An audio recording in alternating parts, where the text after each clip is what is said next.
Hello everyone, welcome back to this channel. In this video, I'm going to show you how to add a black trim effect on CapCut apps. Now let's get started.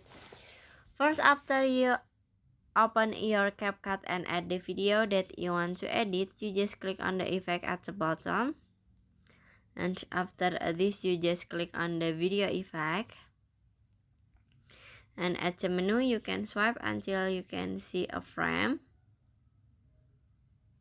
Click on it and swipe down until you can see black trim effect.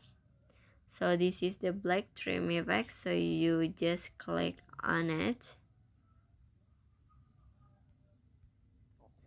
and after this you can click on the check icon at the top, and now you can set the effect until the end of the video. Finish.